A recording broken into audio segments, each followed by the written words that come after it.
Dr. Econ here with another video showing how the global economy is beginning to slow down at a far more rapid pace than we probably even imagined.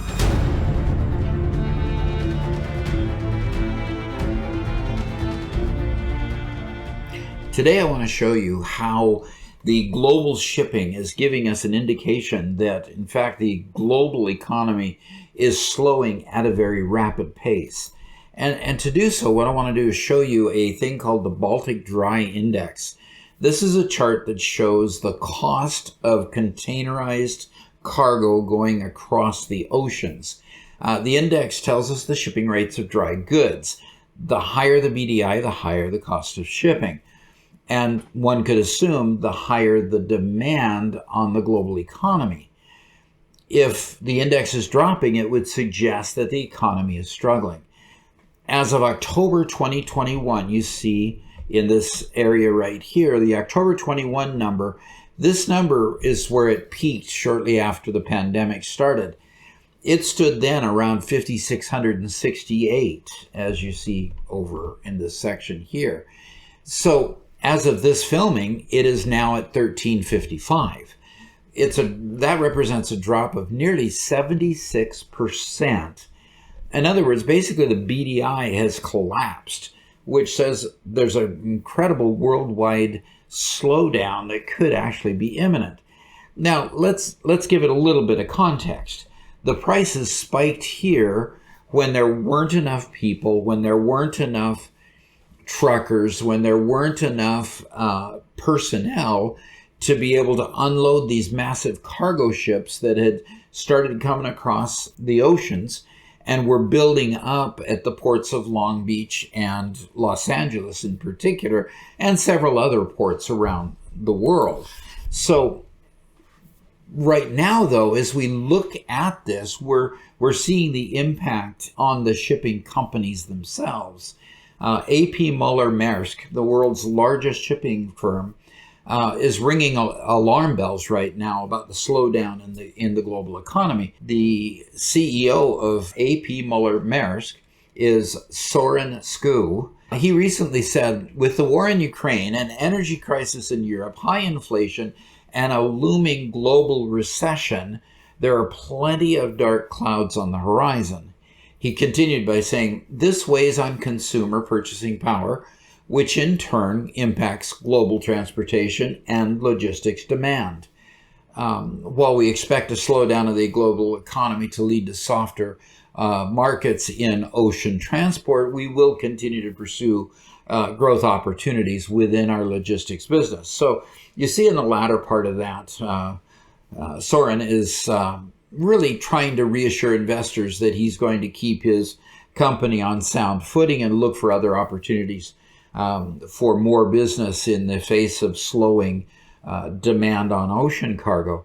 But the challenge already is there. As you see, the demand here is definitely waning.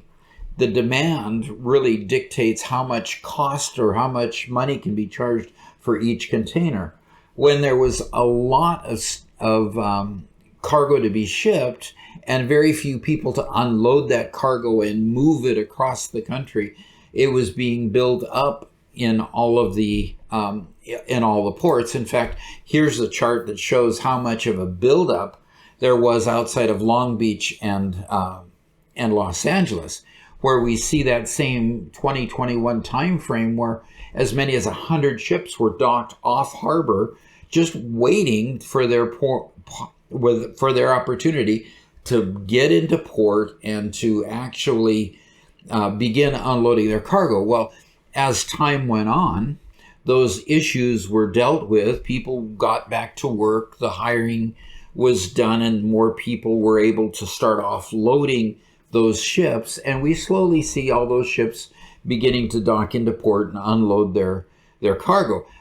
But the challenge is, if we go back to this and superimpose both of these charts together, the story they're telling is that the reason why they were able to get these unloaded wasn't simply because of hiring and because of more truckers and because of just better handling of the situation because the virus waned and people started getting back to work. Part of the story is simply the fact that demand began to lessen, and now it is lessening even more. Now, let's also tell a little bit more of that story. We go to the current inflationary situation here in the United States. We see in the early part of 2020, late part of 2021 here, that we were in 6 to 7% inflation. During April 2022, we saw that inflation continue to rise clear until June, where it ended up at 9.1%. And since that point, inflation has been slowly edging its way downward. Now, it's edging its way downward in the backdrop of higher inflation numbers a year ago that were already high, and they haven't jumped a lot higher than a year ago. But the bottom line here is that if demand is decreasing the amount of the cost of shipping at the same time that the goods are starting to cost less, what's driving it? If a lot of the shipping cost is being drained out of the cost of these goods, then you could automatically say that inflation would have to go down if one of the major cost drivers of those goods is also going down, which would be the shipping costs across the oceans. So here we have a situation where lower demand is lowering the cost of shipping. Lower demand is allowing the shipping ports to get rid of the backlog. Inflation is going down also. One component of it is going down because of the cost of shipping those goods across the country. Now you've got a situation where which end is up? What is really driving inflation? The core inflation is still high. The inflation on heating oil and gasoline is still high. The inflation on food, even though it waned a little bit, it went down a little bit, is still upwards of 10%. So we've got a situation where the economy is definitely out of balance.